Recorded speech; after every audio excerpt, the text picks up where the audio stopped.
Olá, bem-vindos ao Diversiarte, nosso podcast quinzenal que aborda como a diversidade é retratada no cinema, em séries, livros e arte em geral. Eu sou o Eduardo Estelita.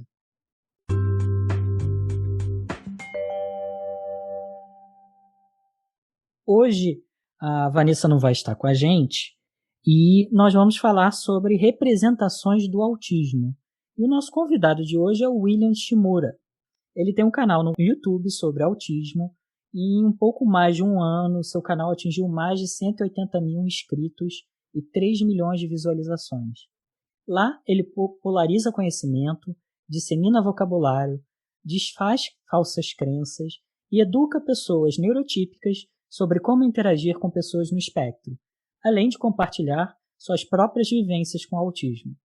Ele está concluindo o mestrado em Informática na Educação e é um grande defensor da pesquisa científica e da prática baseada em evidências, sempre compartilhando estudos que embasam a sua fala e contribuem no combate às fake news. Ele é palestrante desde os 16 anos de idade e já participou de diversos seminários organizados por órgãos públicos para o desenvolvimento de políticas educacionais voltadas para pessoas com autismo. William, conta para nós como surgiu a ideia de criar o seu canal. Muito obrigado pelo convite, Eduardo. Muito obrigado. Para mim é um prazer estar aqui, compartilhando um pouco da minha experiência com você. E, olha, eu tentando resumir e tentando lembrar também de como foi todo esse contexto. A primeiro momento, entender sobre o autismo era totalmente sobre entender a mim mesmo, né? E entender como a minha vida poderia ser melhor explicada. E logo em seguida, eu fui entender que existiam várias comunidades, vários ambientes virtuais que envolviam autismo e que esses ambientes virtuais, principalmente, se encontrava ali mães e pais, né, de crianças, de filhos, que têm filhos ali diagnosticados com a condição, né, o autismo, e eu sentia uma certa angústia, digamos assim, né, em eles quererem entender mais, em quererem saber mais sobre a condição dos seus próprios filhos, e eu via como, às vezes, em alguns casos, podia ser muito difícil para eles de conseguir entender algumas coisas simples do porquê os filhos deles fazem o que eles fazem e como fazem, né?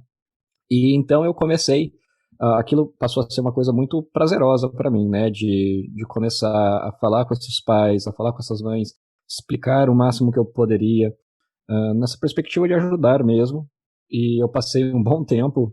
Eu lembro do meu WhatsApp cheio de mensagens e grupos, e algumas semanas eu passava literalmente o dia todo, assim, ao longo de 1, 2 semanas, somente focado nisso, em responder pais e as mães dos grupos de WhatsApp. Então, eu passei a entender melhor quais eram as demandas, quais eram as principais angústias, as principais dúvidas, né, que geralmente vinham da família que tem o seu filho diagnosticado. E foi então daí que eu passei a conhecer mais autistas também, a gente trocou experiências e tudo mais. E a partir disso, e entendendo, né, que havia essa demanda, e também para deixar todo o processo um pouco mais sustentável, eu criei um canal. A minha pretensão, na verdade, era inicialmente ter apenas uns 10 vídeos, ou 20 no máximo, explicando ali as principais características, as principais dúvidas. Não tinha pretensão de crescer, nem nada do tipo, mas isso já mudou logo em seguida também, né? Logo nos primeiros meses do canal, quando eu vi e senti o potencial dele também em relacionar ciência com autismo, né? Que é uma coisa que eu gosto bastante, e as pessoas realmente gostando do conteúdo, as pessoas também me dando sugestões de novos assuntos que eu poderia gravar. Então foi mais ou menos nesse cenário. Na verdade, o meu canal surgiu para suprir uma demanda de perguntas frequentes que eu passava respondendo sempre as mesmas coisas praticamente, mas que acabou virando um canal realmente de ativismo, né, e de divulgação científica. É isso que é muito interessante, né? Que você começa a integrar, né, a sociedade, né? As pessoas com autismo e as pessoas que não têm autismo, elas começam a entender e se aproximar, né? Eu acho que são, provavelmente, não me lembro de ter verificado quais eram os vídeos com mais visualizações, mas provavelmente esses em que você responde as perguntas, que você ensina as pessoas o que perguntar, o que não perguntar, faz sentido esse estereótipo, não faz sentido esse estereótipo. Eu imagino que sejam os que têm, se não os com mais visualização, com certeza os com mais engajamento, né? Sim, eles despertam bastante curiosidade. Você acertou em cheio, porque o vídeo com mais visualizações no meu canal é justamente o de título O que não se falar, né? Coisas a não se falar para autistas. Então, o título é muito chamativo, né? As pessoas realmente despertam uma curiosidade quando elas, principalmente não autistas, né? Na verdade. Então, a grande maioria das visualizações vem das pessoas que têm uma curiosidade, mas que não fazem ideia, às vezes, e não sabem muito sobre o autismo, mas que, de alguma forma, elas querem saber o que será que não é agradável, por exemplo, né, de se falar para autistas. E, em seguida, as questões das séries também, né, aí, por conta da mídia agora, né, estar veiculando mais obras midiáticas envolvendo personagens autistas também tem sido um fator que tem contribuído, né, para um maior tráfego ali no meu canal e também despertado curiosidade do público não autista. Eu diria que a grande maioria do meu público hoje, na verdade, é um público não autista, na verdade. Interessante isso. E antes de continuar, eu queria te elogiar, porque você é realmente um excelente comunicador. É raro você ver pessoas que comunicam de uma forma tão clara no YouTube. E você se apresenta de uma forma muito clara, muito coesa. Eu aprecio muito o fato de você ter esse posicionamento que é mais equilibrado, que busca enxergar as questões por diferentes ângulos. Uma abordagem mais científica, de mais pesquisador mesmo, e buscando construir essas pontes entre as pessoas. E aí eu li alguns comentários dos seus vídeos e você é frequentemente elogiado pela gentileza responder os comentários, pela dicção perfeita, por essa voz de radialista. E aí eu fiquei curioso, você fez algum curso para desenvolver as suas habilidades de oratória ou é algo que veio meio naturalmente para você e que você descobriu com a experiência do canal? Eu diria que eu descobri com a experiência do canal. E, aliás, muito obrigado pelo elogio. Sim, eu sou bem elogiado e eu sempre tento agradecer a todas as pessoas. Fico lisonjeado realmente por isso, né? Recebo elogios realmente de diversas outras pessoas do jornalismo. Essa pergunta é um pouco frequente. Mas não fiz nenhum curso em específico, não desenvolvi nenhuma técnica baseada em alguma teoria ou algo do tipo, assim, né? Mas eu treinei, de fato. Eu treinei, só que sem nenhum referencial, sem nenhum professor ou nada estruturado. Eu tenho uma experiência no YouTube, né? Aos 16 anos de idade, eu comecei um canal, que na verdade ele é sobre programação, não tem nenhuma relação com autismo, nem nada do tipo. E ali, na verdade, eu não tenho essa dicção, eu não me comunico dessa forma, eu não consigo estruturar as mensagens da forma que eu consigo estruturar hoje. Pelo contrário, eu tenho muitos vícios de linguagem, muitos, muitos mesmo. Que inclusive era um motivo de bullying na época ali do ensino técnico, né? Que era o principal público ali do meu canal na época. Então, eu entendo que eu fui treinando isso, fui desenvolvendo. Definitivamente, quando eu lembro do William de 17, 18 anos, ele é um William que se atrapalha muito na hora, principalmente se for uma questão assim, de contar uma piada, de fazer um relatório, né, de apresentar alguma coisa. É um William que tem pensamentos confusos, que se expressa de uma forma assim um pouco embolada, alguém diria.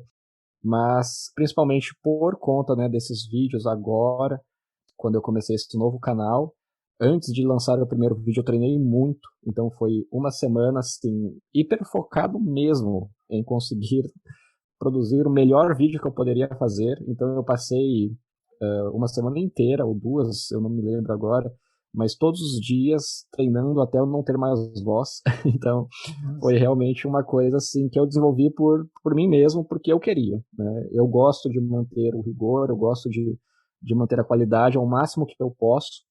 Claro que às vezes isso acaba me atrapalhando de certa forma, né? Porque realmente acaba tendo pouco custo-benefício, né? No sentido de que eu me desgasto muito para produzir pouco, mas realmente eu gosto de prezar, né? Por essa qualidade ao máximo que eu posso, pelo menos. Então esse processo aí de gravação dos primeiros vídeos, principalmente, né, desse meu novo canal, certamente me ajudou. Foi uma motivação que eu tive aí para treinar e desenvolver, né, a forma que eu exponho as coisas, como vocês conseguem ver no canal hoje. E é engraçado, porque agora com o podcast eu tô trabalhando muito na edição do som. Aliás, até a gente pode depois conversar em off, se você tiver dicas de edição de som, eu tô aceitando. Mas é um trabalho, né? É um baita trabalho. É aí que você percebe todos os nossos vícios de linguagem, né? Quando a gente tá falando, a gente não percebe, mas depois quando vai fazer edição, eu acabei de falar 4 Ks seguidos, um atrás do outro, os NES. Isso é muito engraçado. E ouvinte, se você gostou do episódio e quer sugerir pautas ou tem outras dicas para complementar o tema de hoje, deixa um comentário para a gente lá no nosso Instagram, @diverseartepodcast, ou nos nossos perfis pessoais, @vanferreiralemos e @edu.estelita com 2 L's.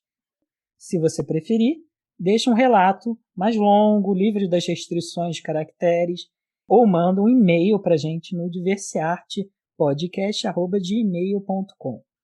E se você quiser deixar uma mensagem para o William, você pode encontrá-lo no Instagram, @shimurawill, ou no canal William Shimura no YouTube.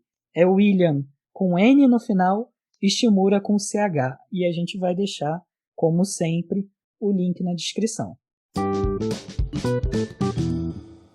William, uma dúvida comum das pessoas é qual é a melhor terminologia para usar?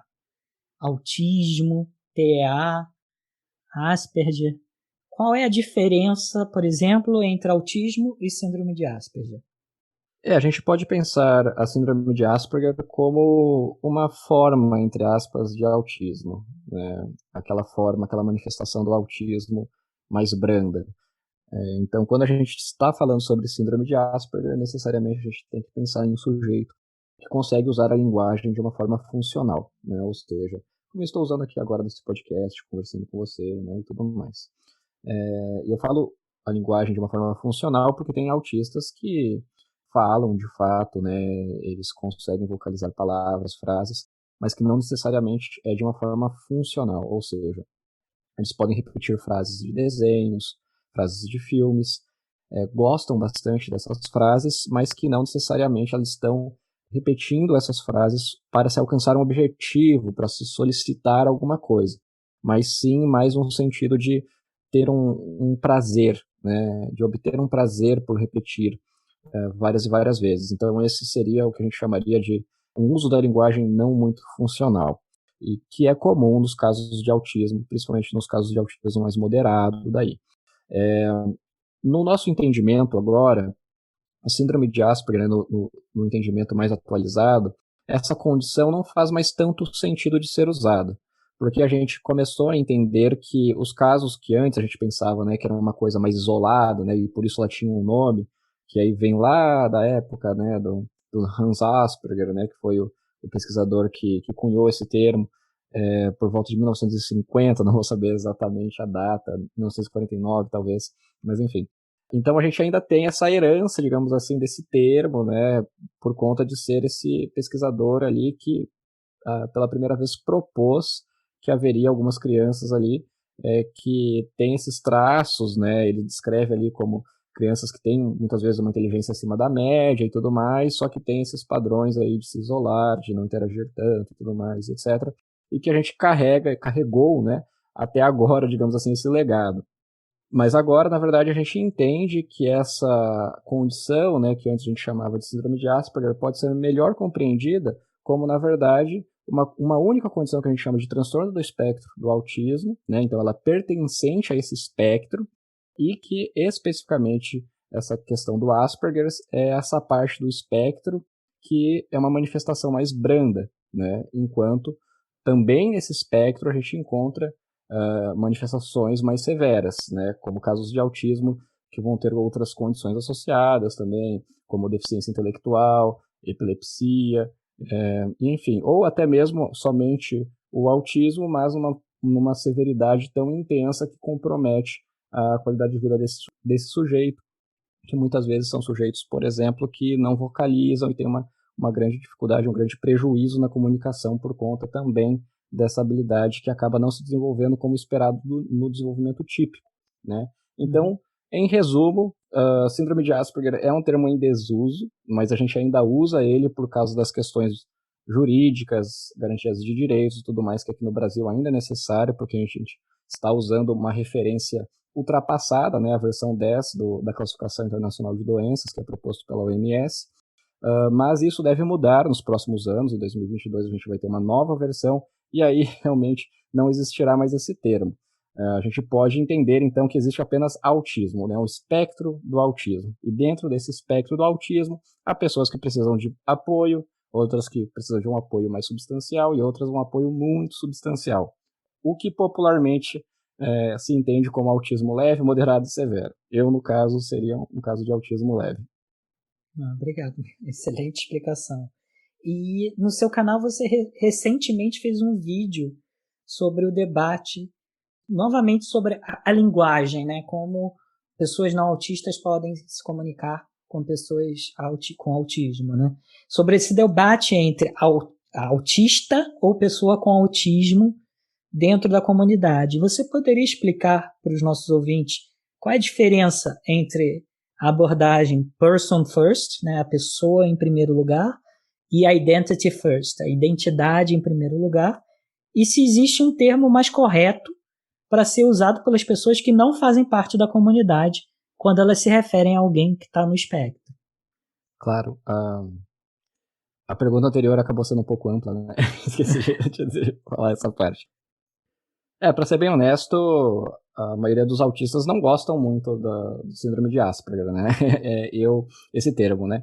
Eu acabo usando ele para se referir a mim mesmo, na verdade, no meu canal, principalmente nos primeiros vídeos do meu canal, porque, como ele ainda é usado, né, entre os médicos e tudo mais, eu não queria causar uma certa confusão ali nas mães, nos pais que muitas vezes vão encontrar o meu canal e eles estão confusos justamente por essa questão aí da síndrome de Asperger e tudo mais. Então eu acabo usando porque aqui no Brasil ainda a gente usa. Mas, sendo bem honesto, a maioria dos autistas não gostam desse termo, principalmente por conta do histórico, né, desse link que a gente tinha com a questão do Hans Asperger, que seria possivelmente ali um pesquisador que tinha essa ligação com o nazismo e tudo mais. Então é uma coisa assim, bem desconfortável, digamos assim, para algumas pessoas de estar associado a esse termo. Eu, particularmente, não... Eu entendo que o termo pode ser ressignificado, então quando eu falo sobre Asperger, não necessariamente estou pensando no nazismo, então por isso, tentando ser um pouco mais pragmático, eu acabo não tendo nenhum problema em usar, né, esse termo, ou não tive, né? Nesse momento eu estou usando mais autista para se referir a mim mesmo, ou uma pessoa com autismo. E aí vem todo esse debate. Pessoa com autismo ou autista?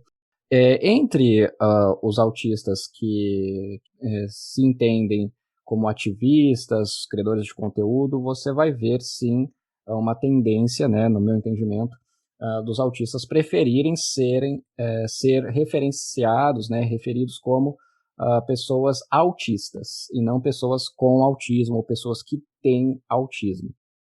Mas isso não é um consenso, na verdade. Existe boa parte, no meu entendimento, de pessoas que são diagnosticadas com autismo que não gostam muito das suas condições e, por consequência, eles preferem não serem descritos como pessoas autistas, mas sim pessoas com autismo. Mais ou menos seguindo a lógica de que o autismo não me resume.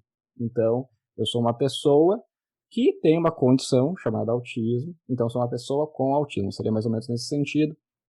Eu entendo que entre as mães, principalmente na comunidade, quando você vai falar com as mães e pais de crianças com manifestações mais severas do autismo, elas tendem a adotar uma linguagem mais relacionada a pessoas com autismo também, né? Não necessariamente se referem aos seus filhos dizendo a eles que eles são autistas, mas novamente é algo assim que eu não diria que é consensual também, né? É uma coisa muito mista mesmo, e não há uma resposta 100% adequada, apesar de que sim, às vezes, eventualmente, ao dizer, né, ao se referir a um autista que ele é uma pessoa com autismo, isso pode chatear ele, isso pode trazer um certo desconforto, então isso pode acontecer de fato.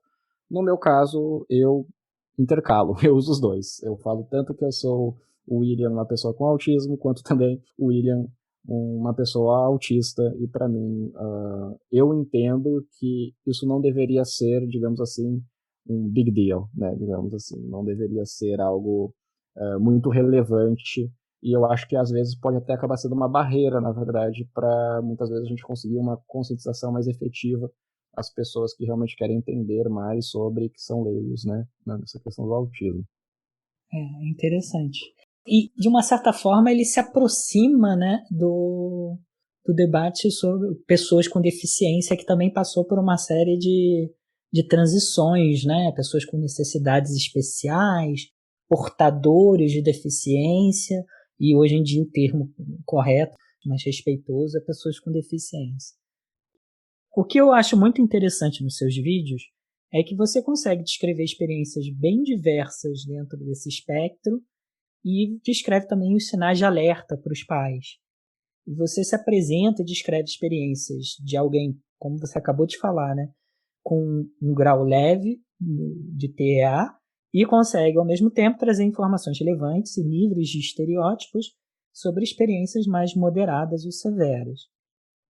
Esse equilíbrio é difícil quando a gente fala de inclusão, para que o grande público conheça a experiência de um grupo de pessoas diversas, do que é considerado típico, né, ou a norma social, e aí eu coloco norma social entre muitas aspas, é preciso, às vezes, trazer relatos de experiências compartilhadas no grupo e, ao mesmo tempo, se preocupar e estar atento que esses relatos não sejam entendidos como uma única história, como um monolito, como todas as pessoas autistas são assim.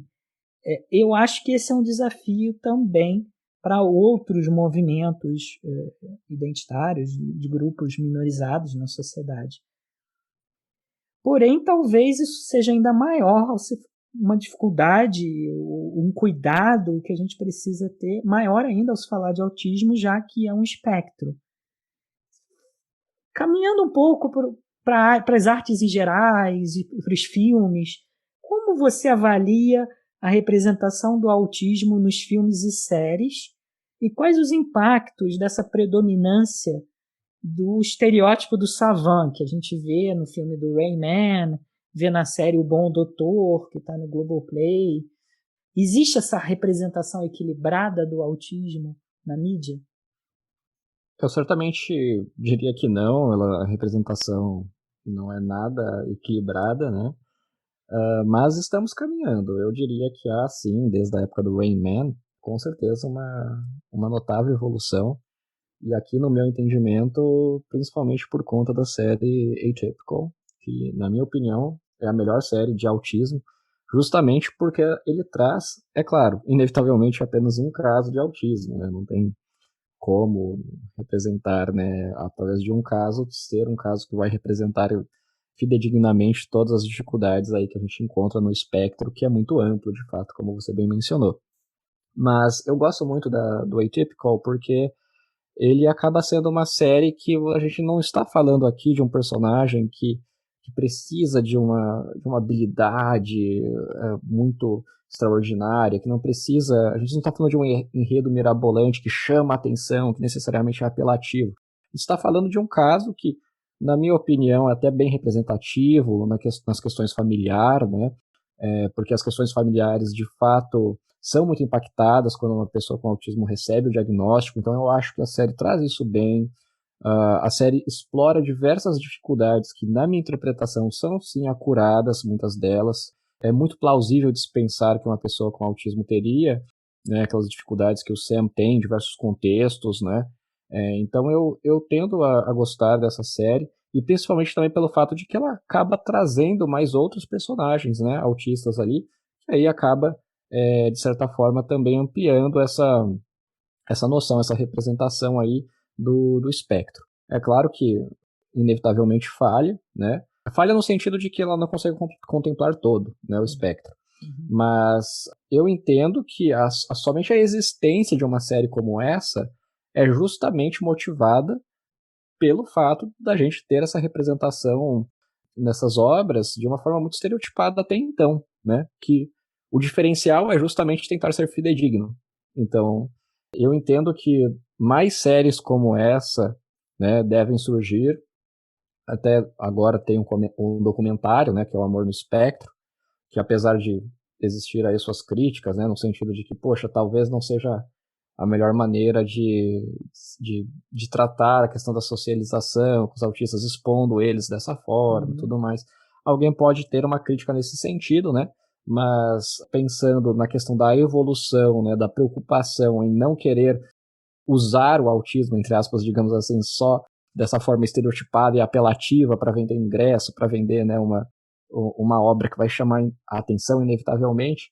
Então eu vejo isso sim como uma grande vitória nesse sentido de estamos caminhando, estamos nos desenvolvendo assim para um caminho mais interessante quando a gente fala, né, sobre personagens autistas nessas obras. Então eu sou otimista, sabe, quanto a isso. Mas de fato as outras obras aí, né, como a gente pensa em autismo, Rain Man, o Sean Murphy do The Good Doctor, até mesmo o personagem de um filme O Contador também, né, assim, esses são personagens bem apelativos, eu diria, né. O Sean até que nem tanto em comparação ao Contador, por exemplo, que é extremamente apelativo, mas realmente acho que essas representações assim muito estereotipadas podem sim acabar trazendo um certo estigma, né, reforçando um certo estereótipo que não é muito bacana para a conscientização do autismo. Eu achei isso muito bacana o que você falou, né? Que de um lado a gente está caminhando para um cenário mais positivo. Ao mesmo tempo, a gente tem dentro das empresas pessoas de todas as idades que entraram em contato com versões mais antigas ou mais atuais, no caso do The Good Doctor, né? Quais expectativas que esse tipo de estereótipo cria para gestores ou recrutadores? A gente vê cada vez mais se falando de recrutar para a indústria da tecnologia, né? E o que é muito importante que uma empresa, uma equipe faça para realmente incluir o novo colaborador com autismo dentro da realidade daquela pessoa e não dentro de uma visão estereotipada? Acho que já fica bem claro, na verdade, na própria pergunta, que é justamente conhecer o William e não necessariamente conhecer o autismo.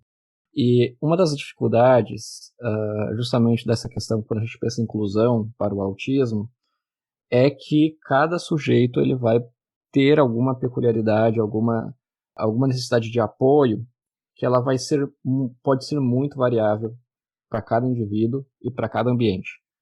Então, assim, eu vejo até um estereótipo agora, eu não diria necessariamente que ele é nocivo, mas realmente ainda continua sendo um estereótipo, que as empresas têm adotado uma noção assim, né, de vamos contratar autistas. Então já penso aqui num ambiente escuro, sem luz, sem som e tudo mais, que isso aqui que é adaptação, né? E olha, eu não posso também dizer aqui que um ambiente com menos estímulos é necessariamente algo ruim. Pelo contrário, eu acho que isso pode beneficiar muitas pessoas, não necessariamente autistas, né? Porque realmente num cenário ali, né, que envolve uma empresa, por exemplo, de tecnologia, vamos supor, que aí envolve um trabalho que a pessoa precisa se concentrar e etc., quanto menos ruído você tiver no ambiente, melhor.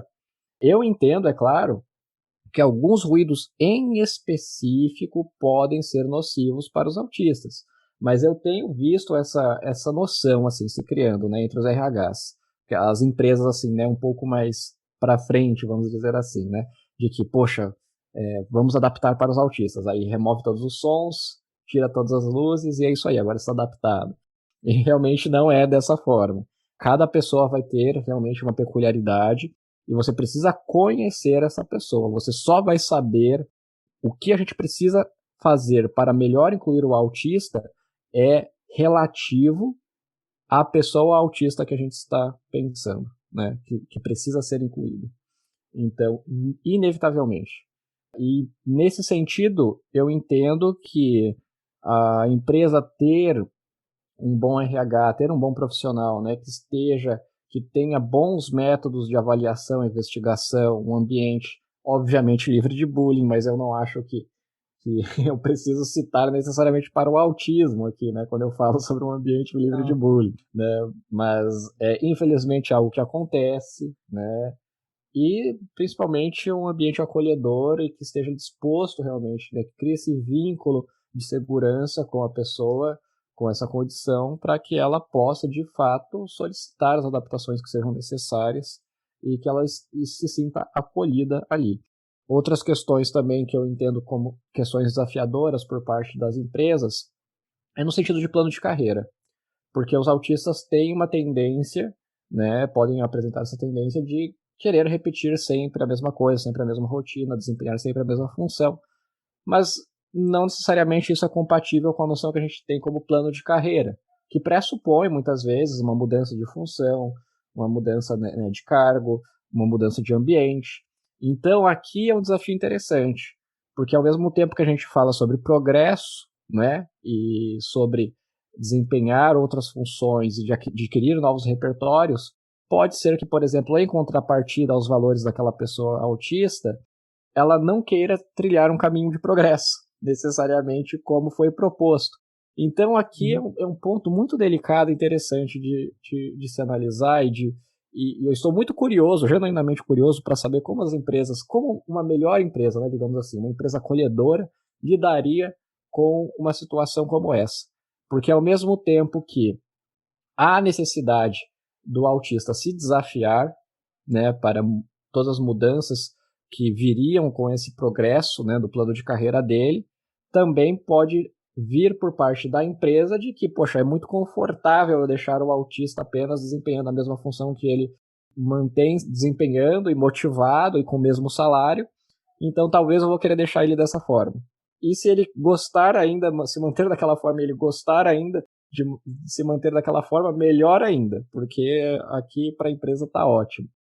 Então eu estou genuinamente interessado em como serão essas discussões, né? Claro que, infelizmente, é uma discussão aqui daqui a alguns anos, eu acho que a gente vai começar a ver isso na literatura e tudo mais, porque a situação de inclusão é muito precária ainda, né, no mercado de trabalho.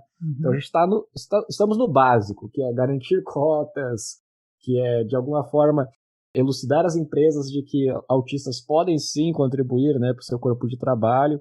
Então esse é o primeiro passo. Mas esse desafio aqui, né, esse questionamento, a reflexão que eu compartilhei contigo aqui, é uma reflexão futura, né, daqui 3, 4, 5 passos pela frente aí do debate da inclusão dos autistas no mercado de trabalho. É interessante, né? Como é que você oferece estabilidade ao mesmo tempo que oferece progresso. E eu ainda penso em outro aspecto. Eu não sei se você tem exemplos disso, né, ou pesquisas que falam sobre isso. É o autista trabalhando numa estrutura de trabalho ágil, né, de squads, que você tem uma rotatividade muito grande de pessoas, uma mudança muito rápido também, né, a questão da rigidez, né, uma mudança às vezes muito rápido de escopo, de direção do projeto, que a gente achava que a gente ia para aquele caminho, de repente vai para aquele outro caminho. Eu imagino que isso também deve ser um desafio nas empresas de tecnologia. Não sei, você já leu alguma coisa? Tem algum estudo sobre isso? Especificamente um estudo sobre isso não, mas eu consigo pensar aqui, né, de acordo com a literatura científica, o que é plausível ou não plausível de se pensar como desafio e de também possíveis intervenções para isso. O que eu entendo é que, de fato, mudanças são inevitáveis quando a gente fala sobre o mercado de trabalho, quando a gente fala sobre funções a serem desempenhadas, né, em empresas. É claro que algumas funções, alguns cargos pode sim ser considerado assim, né, algo mais na mesmice, digamos assim, com pouca variabilidade. Uhum. Mas o ponto aqui é que o autista, acho que é mais interessante de se entender que não necessariamente o autista vai ter dificuldades com mudanças em geral, mas sim que ele vai ter uma dificuldade além do típico ou diferente do típico. Então não necessariamente significa que não é lidável, né? Uhum. Porque desconforto todos nós temos quando a gente vai ingressar num novo trabalho, né, numa nova empresa. E o outro ponto a se pensar é que sempre há formas mais sistematizadas de se introduzir essas mudanças, de introduzir essa necessidade de se flexibilizar algumas habilidades ali, algumas funções serem desempenhadas na sua empresa. E isso pode ser planejado, né? É claro que aí entra a questão do interesse da empresa em obter mais lucro versus o bem-estar do seu funcionário, que às vezes pode requerer um pouco mais de tempo e, por consequência, menos lucro para a empresa. Então há essa discussão ética a se fazer, né? Que infelizmente eu consigo prever muitas empresas, se é mais barato, muda abruptamente e a gente não vai fazer de uma forma sistêmica e gentil porque dá menos lucro, né? Ou até às vezes vai até trazer um certo prejuízo se a empresa levar um processo trabalhista, mas enfim, infelizmente muitos diretores aí de empresas estão só preocupados com as consequências imediatas e não a sustentabilidade, né, do caminho e o bem-estar do seu corpo de funcionários, como a gente bem sabe. Mas eu entendo que essas questões das mudanças e um ambiente que requer, né, esse dinamismo muito grande, você consegue sim, há diversas estratégias que a gente pode pensar em como lidar com isso, e os autistas eventualmente podem se tornar experts, né, no seu ambiente de tal forma que, se ele entende já 90% dos processos, os 10% que acabaram de mudar não necessariamente vai ser algo que vai incomodar ele a tal nível que vai trazer algum desconforto. Pelo contrário, pode até ser um fator de motivação, muitas vezes, né? Um fator. Então é sempre nesse sentido, né? De entender como aquele sujeito, naquele ambiente, responde a essas alterações, quais alterações, e não necessariamente uma regra muito rígida, né? Sobre autistas têm problemas, têm dificuldades com mudanças. Então a gente vai mudar o mínimo possível. Realmente cada caso precisa ser analisado de uma forma mais sofisticada. Interessante, interessante. Em 88 saiu esse filme, o Rain Man, que eu não sei se existiam outros, mas foi pessoalmente o primeiro contato que eu tive com uma representação do autismo. E o Rayman, ele tem essa imagem estereotipada, de uma pessoa com um savantismo, mas eu acho que naquela época talvez se olhasse mais, né, se diagnosticasse mais esses casos mais moderados ou severos.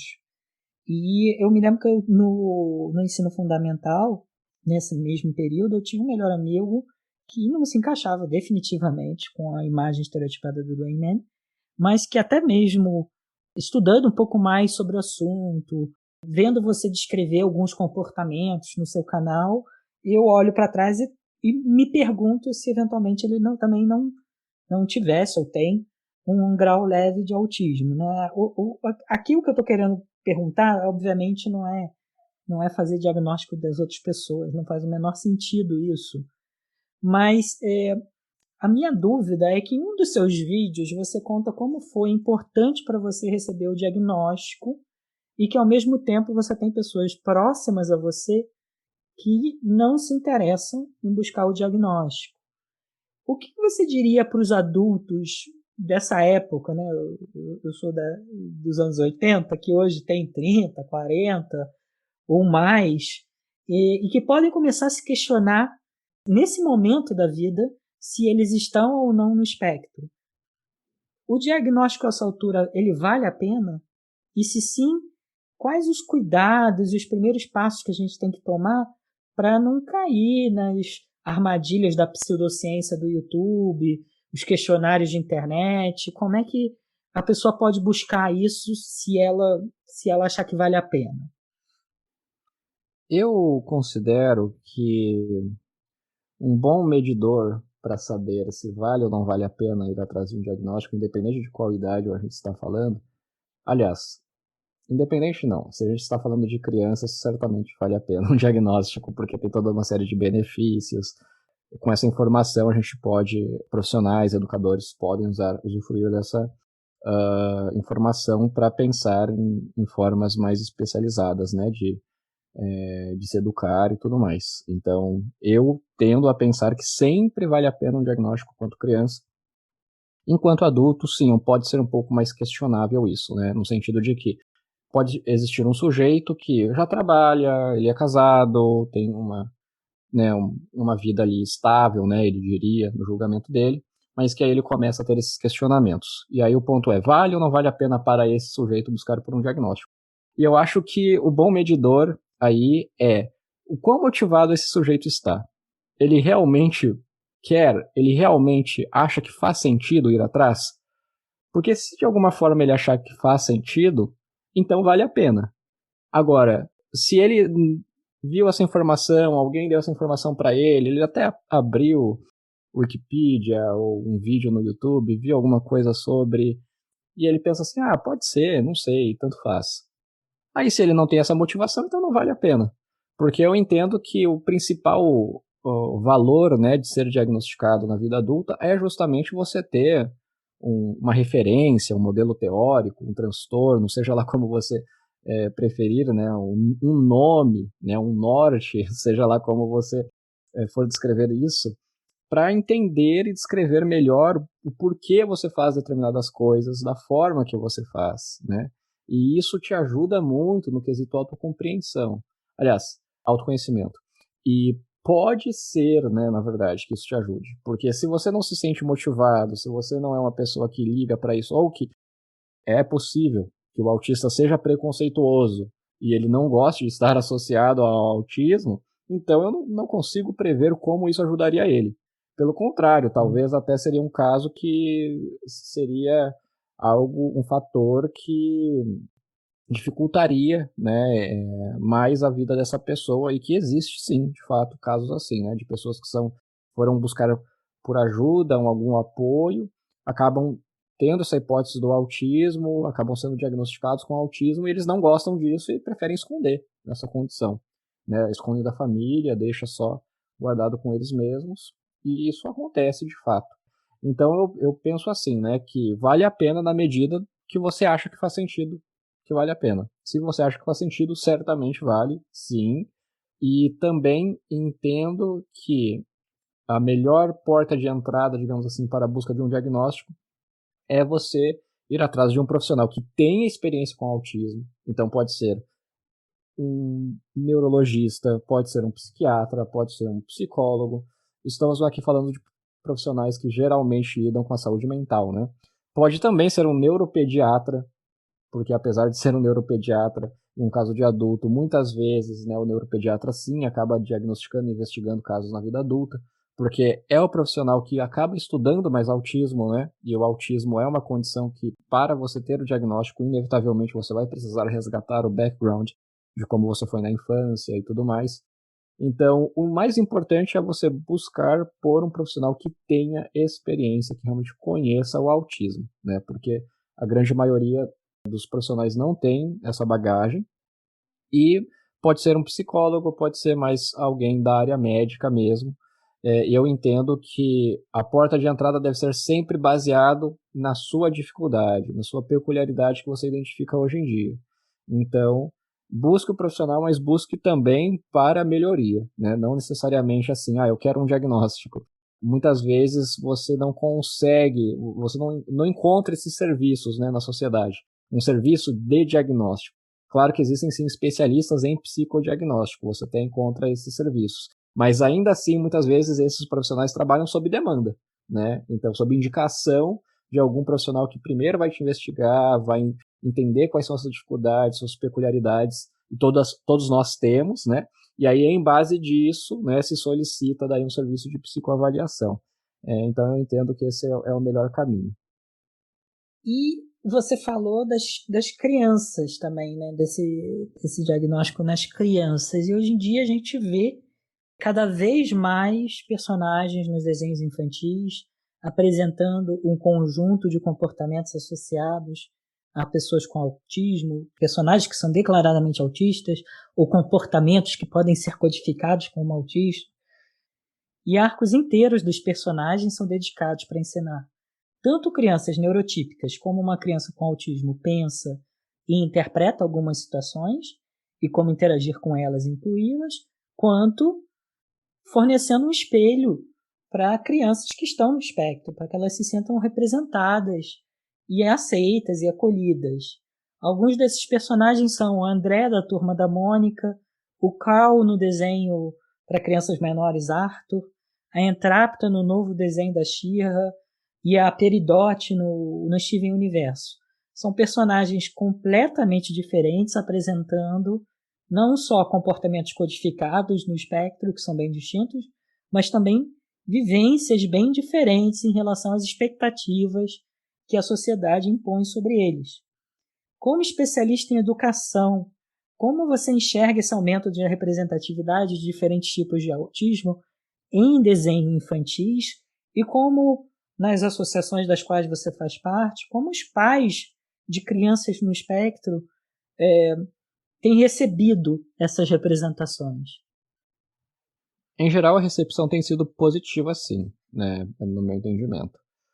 Mesmo porque as pessoas com deficiência, as pessoas, né, com algum transtorno do neurodesenvolvimento, elas fazem parte da sociedade. E, na verdade, elas sempre estiveram por aqui. É claro que agora, de instituída a Lei Brasileira de Inclusão, né, a gente vê elas muito mais em sala de aula, principalmente, né? Que antes, infelizmente, muitas delas acabavam não ocupando esses espaços educacionais. Mas, nesse momento, está muito evidente.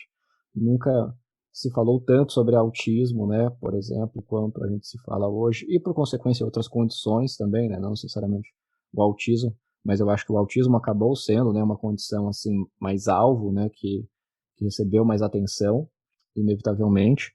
E eu entendo que isso traz o seu certo benefício, sim, principalmente quando muitas famílias que às vezes são famílias ali, né, de crianças típicas e que são famílias mais acolhedoras, são famílias de valores mais progressistas e tudo mais, mas elas muitas vezes nem sequer consideraram a hipótese, né, do seu filho ali de desenvolvimento típico ser coleguinha, amigo de uma criança de desenvolvimento atípico. Muitas vezes é uma coisa que não se passa, né, pela cabeça dessa família, por mais que seja uma família ali de valores mais progressistas e tudo mais. Então, você ter esse recurso ali através, né, principalmente dos desenhos, né, desse material mais infantil, eu acho que é uma ótima via para a gente conseguir trafegar essa mensagem, né, de que nem toda criança é uma criança de desenvolvimento típico e que nós estamos sim na sociedade, nós estamos presentes e que elas devem ser consideradas, por exemplo, no momento que você vai fazer uma festa de aniversário do seu filho, né, e você vai convidar os coleguinhas dele. Então, porque infelizmente é algo que muito acontece ainda, né, entre as famílias de crianças com autismo, é que acabam sendo aquela família que é desconvidada dos eventos sociais, né, da excursão da escola, do parque, da festa de aniversário. Claro, existe sim alguns contextos que são mais difíceis, sim, das crianças autistas poderem tolerar, mas muitas vezes não há nem sequer boa vontade em fazer algo para tentar incluir, ou algo, ou pelo menos não necessariamente precisa ser a participação integral, né? Talvez seja muito ali realmente para uma criança autista tolerar todo o evento, todas as atrações do evento, todos os aspectos do evento, mas pelo menos que haja alguma interação, que essa criança possa desfrutar e interagir de alguma forma que seja, né? Então, eu vejo que por parte das pessoas que não necessariamente são sensibilizadas ou conscientizadas, né, sobre a questão do autismo e a diversidade nesse sentido, elas acabam adotando muitas vezes, por medo também, às vezes, mecanismos como não convidar, fingir que não é com ele, tapar os olhos, né, desconsiderar. E eu acho que quando isso está mais estampado em todos os lugares, no material do filho dessa família, por exemplo, de desenvolvimento típico, acho que fica mais difícil disso acontecer e a gente acaba encontrando um caminho inevitável, que é o caminho de inclusão, né, o caminho que a gente precisa seguir e que, é claro, às vezes não é confortável, às vezes traz mais dificuldade, traz mais peculiaridades ali no evento, mas que, né, acaba sendo algo contra os direitos humanos, né? Um caminho contra os direitos humanos de se seguir, que infelizmente muitas vezes é o que acontece ainda até hoje. E eu imagino também que essa representatividade faz com que as próprias crianças sem autismo chamem, né? Falem para os pais, eu quero chamar o Joãozinho, a Mariazinha para minha festa. Né? Então Despertaram também tem certo esse interesse, movimento, com certeza, com certeza. tem esse movimento também das crianças em relação aos seus pais, né? Isso é A bacana. curiosidade é natural, né? A curiosidade das crianças de desenvolvimento típico, de querer interagir, de querer entender, né? Por que tal pessoa é daquele jeito, por que ele faz aquilo, como que ele gosta de tal coisa, e assim por diante. Então, essa curiosidade certamente é natural, né? Presente nas crianças de desenvolvimento típico, e muitas vezes, infelizmente, é de se pensar que elas são até punidas por manifestarem essa curiosidade, e aí vindo da perspectiva dos pais, né, em não querer ter o seu filho ali associado a uma criança com deficiência, por exemplo.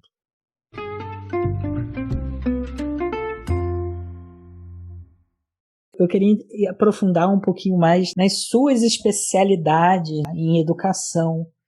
Você poderia descrever rapidamente qual é o cenário de escolarização da população com autismo no Brasil e quais mudanças e adaptações nas políticas educacionais são mais urgentes para que as pessoas com autismo participem da educação mais?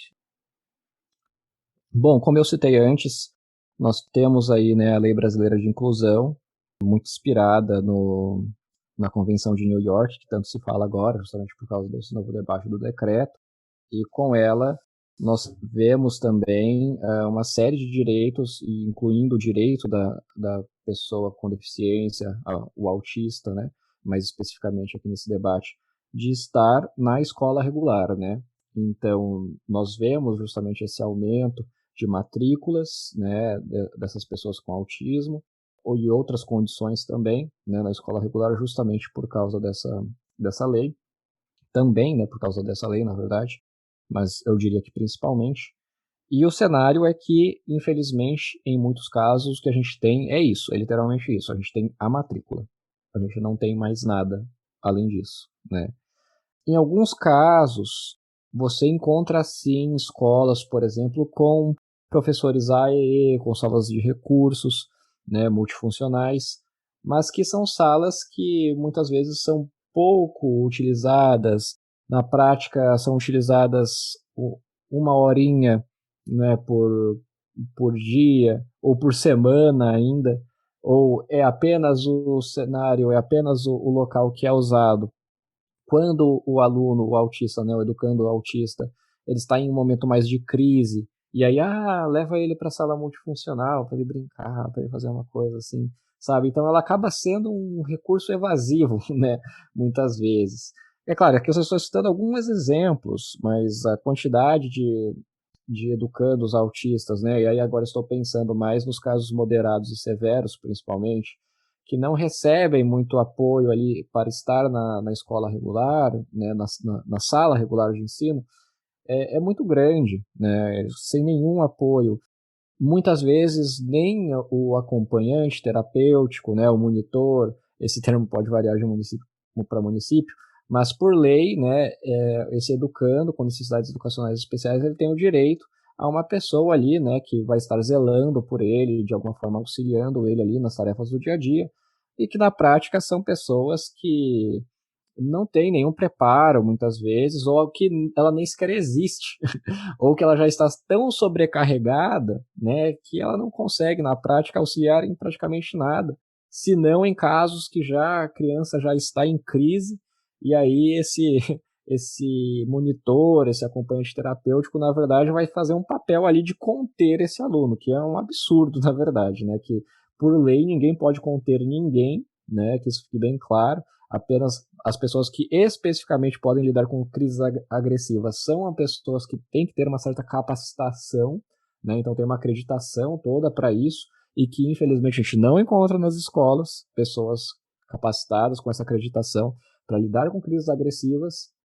Então isso é algo gritante, né? Que ninguém fala sobre, que muitas vezes não é É uma demanda assim, que é invisibilizada e que continua acontecendo esses absurdos na escola regular, até o momento que ninguém sabe mais o que fazer, que a mãe sempre está na escola buscando seu filho, o filho muitas vezes está ali apenas presente, digamos assim, né, na sala regular, mas não engajando, né, nas atividades pedagógicas.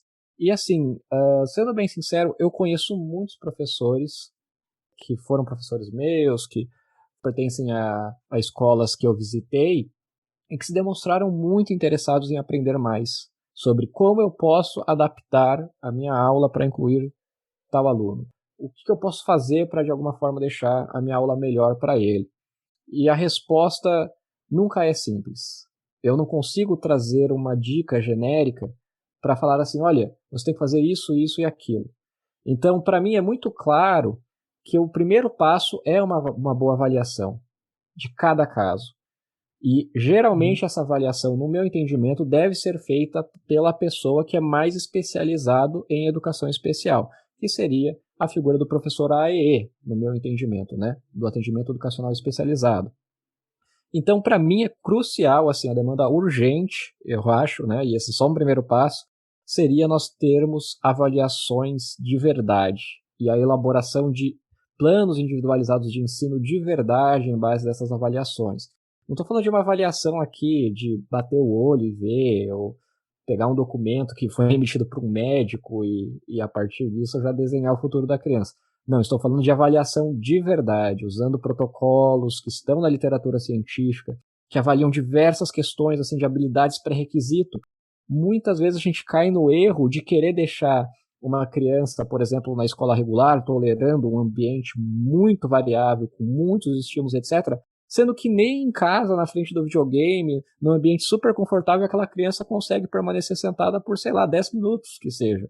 Então é delirante, às vezes, as coisas que a gente submete, assim, que pode ser, assim, até pensado, né, às vezes como maus tratos, muitas vezes, né, as situações que a gente acaba expondo aos educandos, autistas, de uma forma extremamente desnecessária, e a gente continua fazendo isso por conta de não ter uma simples adoção desses instrumentos que são cientificamente validados, que podem ser usados, é domínio público, pode ser usado por qualquer pessoa que seja capacitada. E a pergunta é, poxa, por que a gente não tem essa capacitação, né? Por que a gente não está adotando essas avaliações? Por que a gente não está realmente desenhando, né, esses planos individualizados que fazem sentido para esses educandos? No meu entendimento, basicamente não tem o professor AEE em todas as escolas. Quando tem o professor AEE, muitas vezes ele não é capacitado. Quando ele recebe ali algum recurso, algum auxílio, algum programa do governo para uma capacitação, a capacitação não é efetiva, ela não é baseada em evidências. Então, assim, já comecei a descrever várias etapas aqui, né, as barreiras do processo. E aí, quando a gente vai falar com a Secretaria da Educação, há todo um processo de convencimento e etc. de como a gente consegue melhor trabalhar, qual é o melhor caminho. E aí, na minha interpretação, o melhor caminho é o caminho baseado em evidências, e que aí a gente tem uma outra barreira que é a academia do Brasil, quando a gente está falando de educação, não necessariamente é pautada em evidências. E aí a gente tem todo esse conflito, assim, na base mesmo, né, dos especialistas em educação não necessariamente estão sendo inspirados e as decisões não estão sendo tomadas em base da literatura científica. Na minha interpretação, há um viés na educação e nas pedagogias de que adotar ciência para a educação é algo que, de alguma forma, descaracteriza ou tira a humanidade do processo de ensino-aprendizagem. Eu acho essa interpretação extremamente equivocada. Eu entendo as suas motivações, né? E eu entendo também que deve haver respeito às diferenças e tudo mais, e tudo que se prega hoje na academia, e principalmente com esse viés construtivista, né, digamos assim, da educação. Eu adoro o construtivismo, né? Mas eu acho que há um equívoco em entender que isso é contramão de se adotar as práticas que têm mais evidência de sua efetividade num cenário escolar. E aí, muitas vezes, isso é interpretado dessa forma equivocada, e aí gera todos esses ruídos aí, essa cadeia de ruídos que eu acabei de te citar. É todo um processo que tem vários furinhos, né? Tem vários problemas em todo ao longo desse processo, né? E tem algum país que está fazendo um excelente trabalho nesse sentido? Tem algum exemplo de um lugar que está fazendo um excelente trabalho na escolarização de crianças e jovens autistas? No meu entendimento, né, pelo menos ao que eu consigo acesso através da literatura científica, é de se pensar que o Canadá, por exemplo, e os Estados Unidos são países que obtêm um bom sucesso, né, na inclusão no sistema educacional, pelo menos. Não aqui, quando a gente fala sobre inclusão, é claro, né, a gente inevitavelmente tem que pensar em todos os aspectos da sociedade, mas aqui, respondendo, né, essa sua pergunta mais específica da educação, eu costumo tomar como modelo Canadá e Estados Unidos. Mas não somente. De que forma a tecnologia pode contribuir? Eu entendo que a tecnologia é muito subutilizada. No meu entendimento, e aí no meu entendimento mesmo, né? Porque assim, os pesquisadores de informática na educação já são poucos. Os pesquisadores de informática na educação que estão dedicados a autismo, e entendem algo de autismo, eu acho que existe eu e talvez mais alguns aqui no Brasil, para ser bem honesto. Então, no meu entendimento, a maior barreira que existe em adotar tecnologias para melhorar a efetividade das intervenções dos programas educacionais está justamente no simples fato de que os pesquisadores, que os profissionais, em geral, são leigos em tecnologia. Em geral, nem sequer conseguem pensar em como a tecnologia podia auxiliar. Eles não conseguem nem ter hipóteses e imaginar assim, poxa, se tivesse uma tecnologia desse jeito, talvez seria mais fácil. E eu vejo isso muito claramente quando eu vejo projetos, e existem alguns poucos, né, projetos de informática na educação para autismo aqui na literatura nacional, que eu vejo claramente que a equipe é muito dividida entre as pessoas que entendem de tecnologia e as pessoas que entendem de psicologia ou educação e as pessoas que entendem de autismo, né, que podem estar tanto no lado da tecnologia ou do lado da psicologia, mas o ponto é que geralmente essas equipes não conseguem se comunicar, elas não conseguem estar alinhadas para realmente prover uma solução que faz sentido. Nos Estados Unidos, por conta dessa questão também da iniciativa privada e tudo mais, eu começo a ver, a notar que há soluções mais interessantes, mas geralmente soluções que são privadas, né, de uso exclusivo de uma instituição, de uma empresa, e que não é algo que é facilmente acessível. E aí eu entendo ali que existem uma, duas, três empresas que são inovadoras nesse aspecto e que fazem um trabalho bacana, né, que conseguem assim usar a tecnologia de uma forma bem efetiva. E esse é o meu objetivo, de certa forma, é conseguir pelo menos fazer com que o Brasil esteja à altura, que tenha uma solução à altura, conforme o que a gente vê lá no exterior, por exemplo, né? Ainda que apenas em iniciativa privada, mas que de alguma forma possa oferecer alguma base para isso aqui pelo Brasil. E aí, novamente, né, teremos a barreira da resistência, da falta de capacitação por parte dos profissionais, dos educadores em usar essa tecnologia, que aí sim é um outro problema. Uma coisa é você desenvolver um produto, outra coisa é você desenvolver um produto autoexplicativo, né? Ou um produto que seja fácil de se usar. E outra coisa é você trafegar a mensagem, distribuir isso até chegar em todos os cantos e realmente as pessoas entenderem que aquilo ali pode ajudar. Então tem toda essa questão da tecnologia, né? Que não é apenas para a tecnologia para a educação, mas tecnologia para a educação especificamente tem uma resistência maior, porque quando a gente vai pedir um iFood, quando a gente vai pedir um Uber, por exemplo, eu acho que é muito mais fácil de se pensar que isso pode auxiliar do que, sei lá, ter um aplicativo, um tablet, uma tecnologia que vai te auxiliar o professor ali na sala de aula a, de alguma forma, ensinar algo para o seu aluno, né? Então, para mim, parece algo mais, assim, mirabolante de se pensar no estado atual que a gente tem, mas que é plenamente possível, sim, né? E eu pretendo demonstrar isso, né, de alguma forma mais experimental mesmo, né, mas na prática, nos próximos anos, eu espero trazer essa contribuição aqui enfim, pro Brasil, ou de alguma forma para a literatura científica, né, nacional, e que, é claro, em passos pequenos a gente consiga caminhar. A minha dissertação de mestrado, meu projeto de mestrado vai ser apenas um desses passos, né, desses pequenos passos de uma série que a gente precisa ainda tomar para atingir a nível Brasil, né, esse impacto aí da tecnologia. Né? E é uma profissão que ainda é muito, muito ancorada. Claro que existe uma ciência pedagógica, psicológica, mas muito ancorada na crença, e uma crença que eu acredito também, né? No contato humano, na interação, né? Mas ao mesmo tempo você tem uma nova geração que, especialmente quando a gente fala das classes mais abastadas, mais privilegiadas da sociedade, que tem acesso à tecnologia. Essas crianças nascem com um iPad, com um iPhone, com um telefone na mão, né? Então, acho que isso que você mencionou é algo muito importante, porque o uso da tecnologia não necessariamente exclui a interação. Na verdade, ela exclui somente se ela é mal planejada, se ela é mal usada. Mas agora, tecnologias para educação pressupõe-se que a existência dela justamente se justifica para ser bem utilizada, né? Sim. É um uso benéfico da tecnologia. Então, eu entendo que só tem possibilidades de ganho, na verdade, quando a gente entende que a tecnologia está aqui, então vamos usar ela de uma forma produtiva.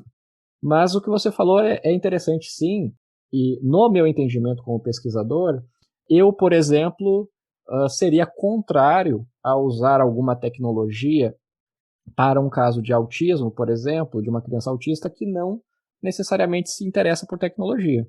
Porque eu acho que, né, sobretudo numa perspectiva como educador, e não necessariamente um educador tecnológico, mas um educador, primeiro de tudo, eu pensaria, e deve-se pensar, né, em usar os próprios interesses ali naturais da criança, do educando que ele manifesta naturalmente, e delinear uma experiência de aprendizagem em base daquilo. É claro, sempre interessante flexibilizar o repertório, quando for a hora também, introduzir formas produtivas de se usar a tecnologia, mas que não necessariamente deve ser a primeira linha, né, de intervenção. Não deve ser o primeiro ponto, a primeira solução a se pensar necessariamente com a tecnologia, no caso de um educando que não se interessa por tecnologia. Claro que é difícil, né, de você encontrar um autista que não se interessa por tecnologia, principalmente uma criança, um educando agora em 2020, como você bem disse, né, ela está aqui presente, né, mas existem sim esses casos e eu não vejo que faria sentido a gente introduzir a tecnologia como uma intervenção de primeira linha, digamos assim, né,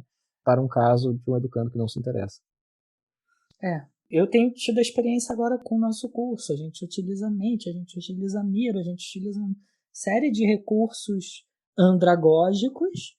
A gente dá aula no Zoom, né? Uma série de recursos andragógicos e que estão potencializando a experiência, estão potencializando o contato, né?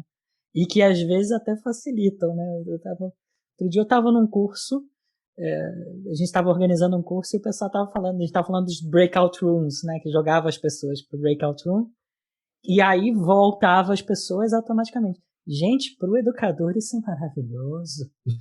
É muito bom, porque você põe lá 5 minutos, a pessoa conversa, vai fazer isso numa sala de aula, arrasta móvel, aí você fica chamando, vem pessoal, vamos voltar, né? Então é um ganho de tempo às vezes, a tecnologia ela traz um ganho de tempo fantástico. Sim, com certeza. É mais uma curiosidade pessoal, há alguns anos eu li que havia uma quantidade muito maior do que homens do que mulheres com autismo, e aí eu até vi recentemente no Amor no Espectro uma das participantes, né, das pessoas que estavam lá, ela explicou mais ou menos isso, né, por que você tinha esse modelo que diagnosticava mais voltado para meninos e menos para meninas. E, se não me engano, nessa época que eu li sobre isso, falava de uma proporção de 9 homens para uma mulher. E, por muito tempo, voltando na questão da representação da mídia e nos porta-vozes da causa, eram quase exclusivamente homens, pelo menos os que chegavam até mim. E hoje em dia a gente vê mais e mais mulheres se declarando no espectro, a Greta Thunberg, a Hannah Gadsby, eu não sei se você viu o último show de comédia dela, Douglas, no Netflix, que é fantástico e é majoritariamente dedicado a descrever a experiência dela com autismo, a forma como ela raciocinava na escola, e também fazer uma crítica ao movimento anti-vacina. E também tem a Temple Grandin, que a história de vida dela também virou um filme. Existe uma desproporção entre meninos e meninas, ou houve uma mudança radical na forma de diagnosticar que permitiu identificar mais mulheres com autismo? E se existem diferenças muito claras entre os gêneros nos comportamentos observáveis de pessoas com autismo? Por exemplo, dizer meninas não vão ter esse tipo de comportamento e, em compensação, eles vão ter esse outro que meninos não vão ter. Existem essas diferenças assim? Como é que a gente explica? Como é que a gente explica essa desproporção há algum tempo atrás? Pelo menos a forma como era se falado. Aqui, inevitavelmente, é claro, adotando uma perspectiva mais de pesquisador, né? Mas, novamente, eu sou um pesquisador da educação. Me considero um educador comportamentalista. É claro que eu acabo me dedicando a entender mais outras nuances, né, do espectro do autismo. Estudo o autismo sob perspectiva da genética, da neurociência, na medida do que eu consigo interpretar dos artigos, mas é claro, né, obviamente eu tenho uma limitação de bagagem. E para responder essa pergunta que você acabou de me fazer de uma forma mais ampla, inevitavelmente a gente tem que dialogar com, por exemplo, o campo da genética, a gente tem que dialogar com também os achados mais sofisticados que a gente tem sobre diferenças de gêneros, né, entre garotas e garotos no espectro. Então, eu tenho interpretado essa literatura, mas, novamente, interpreto essa literatura como um pesquisador da educação, né? O que eu posso te dizer é que existe sim uma diferença, né, a proporção. Às vezes, assim, alguém pode até dizer no hit do momento, digamos assim, né, num viés assim um pouco mais acalorado, que a proporção seria 1 para 1, né, que não haveria diferença entre homens e mulheres, mas que a diferença está no diagnóstico, na forma de diagnosticar.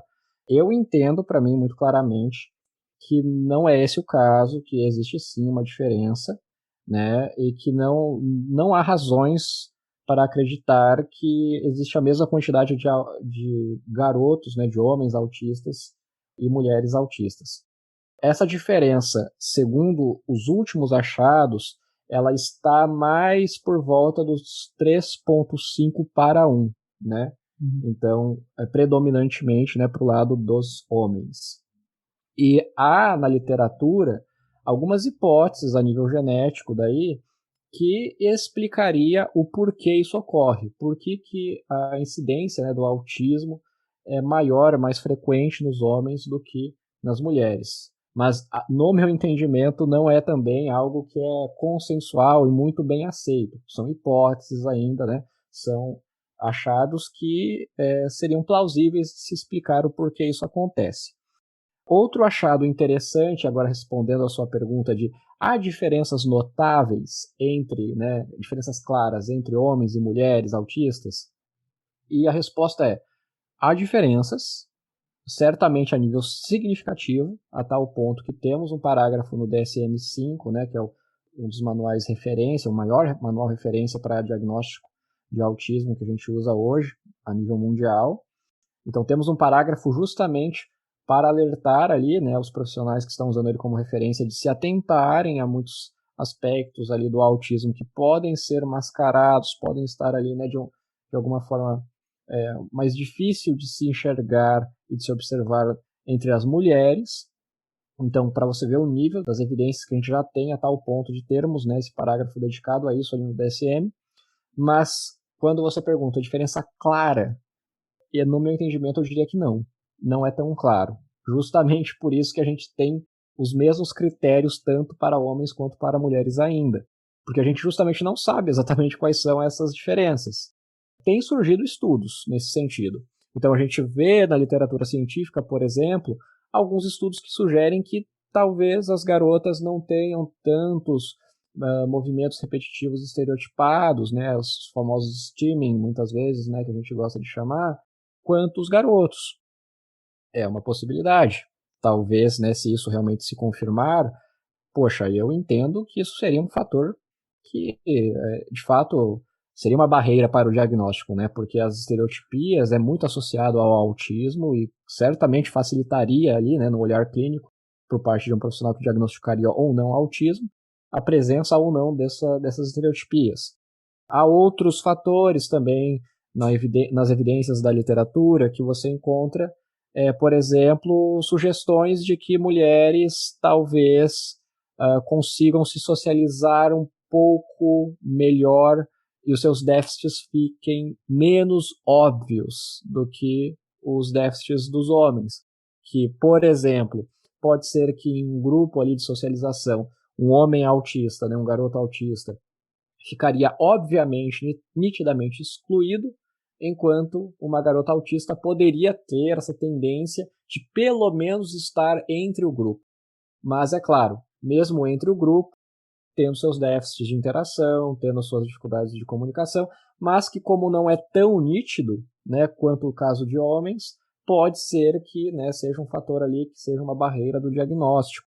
Então, sim, diferenças há, a literatura científica está investigando isso, não temos evidências sólidas o suficiente, isso posso ter a certeza, né, a tal ponto de termos instrumentos e critérios de diagnóstico mais específicos para um ou para outro.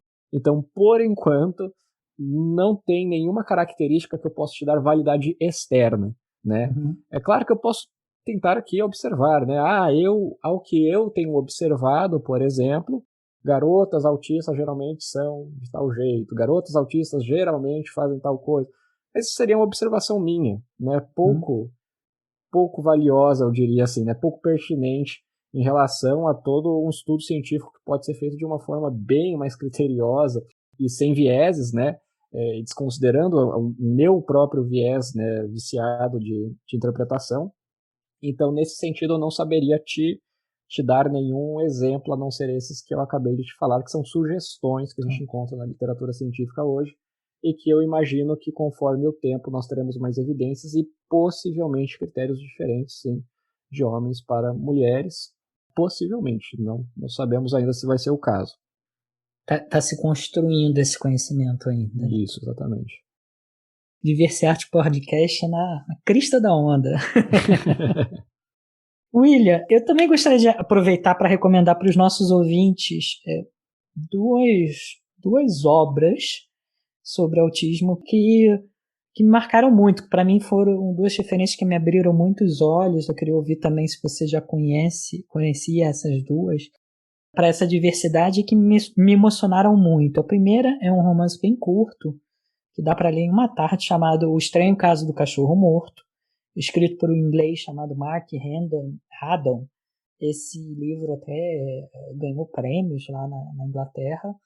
E ele conta a história do Christopher, um adolescente de 15 anos, que aparentemente, né, eu também não sou médico para fazer diagnóstico, mas que aparentemente exibe um autismo moderado, que resolve o mistério e acaba descobrindo segredos da sua família. É um livro muito bonito e que também foi adaptado com uma beleza singular por uma peça de teatro da companhia Hiato de Teatro, uma peça chamada Cachorro Morto. Então eu recomendo tanto o livro quanto a peça de teatro. A peça de teatro realmente fez um trabalho de desconstrução da narrativa, que é uma narrativa linear, e eles fizeram um trabalho de desconstrução realmente lindíssimo e muito emocionante. E a segunda recomendação é um filme de animação chamado Mary e Max, que conta a história de dois amigos que moram em cantos opostos do planeta e se correspondem por carta durante décadas. No início da amizade, a Mary é uma menina de 8 anos que mora na Austrália e o Max é um homem de 40 anos com autismo morando nos Estados Unidos. E é um filme muito bonito e recomendo que os nossos ouvintes já separem a caixa de lenço quando forem assistir, porque é um filme que você vai realmente chorar rios, né? E no seu canal, você falou mais cedo, né? Você analisou a série Atypical.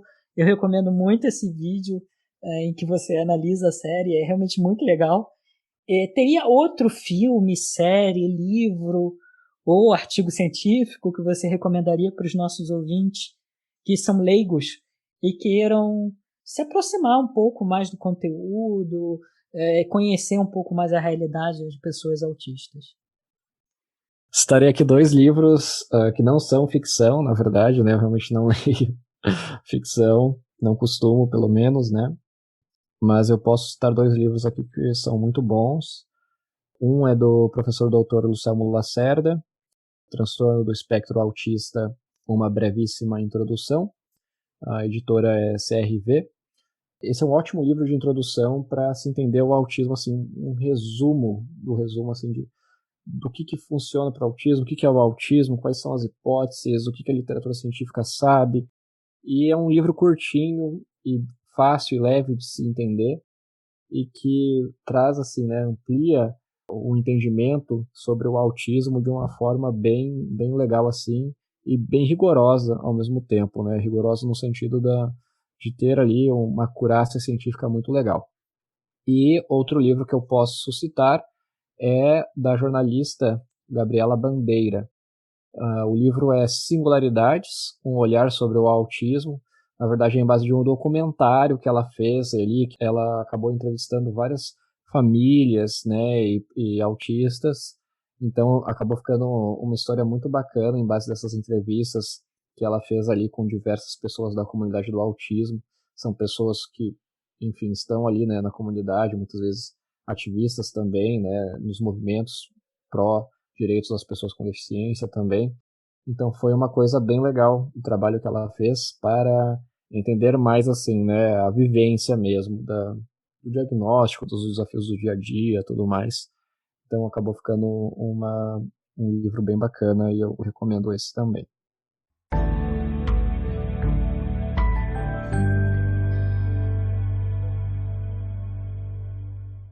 Hoje conversamos com William Shimura sobre autismo. Se você, ouvinte, quiser sugerir séries ou filmes para os próximos episódios ou deixar um comentário sobre o podcast dessa semana, deixe uma mensagem para a gente no nosso perfil no Instagram, @diversidadepodcast, ou no Spotify. Se preferir, estamos também nos nossos perfis pessoais, @vanferreiralemos e @edu.estelita. William, muito obrigado por essa excelente entrevista. Eu admiro muito o seu trabalho e estou muito feliz em te conhecer pessoalmente. E aos nossos ouvintes, eu também deixo a recomendação do seu canal. Você também participa de um podcast, Introvertendo, não é isso? Isso, exatamente. O Introvertendo é um projeto inicialmente feito pelo Thiago Abreu, que também é um autista e jornalista, né? E ele se instalou na Universidade Federal de Goiás, junto com outros autistas. A composição do podcast varia, né, de acordo com cada época.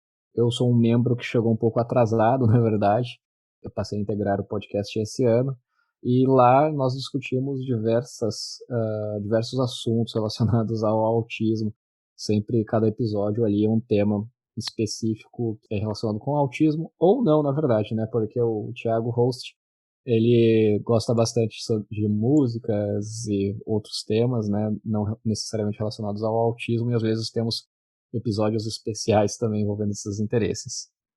Eu vou deixar os links nas descrições e eu tenho certeza que os nossos ouvintes vão gostar tanto quanto eu gosto do conteúdo que você produz. Eu desejo muito sucesso, ainda mais do que você já vem obtendo com o seu trabalho, e agradeço muito pela sua participação, fico muito grato pela sua disponibilidade, e foi um prazer estar com você e foi um prazer estar com vocês, ouvintes. Obrigado por nos escutar e a gente se vê em 15 dias para mais uma conversa sobre diversidade e arte.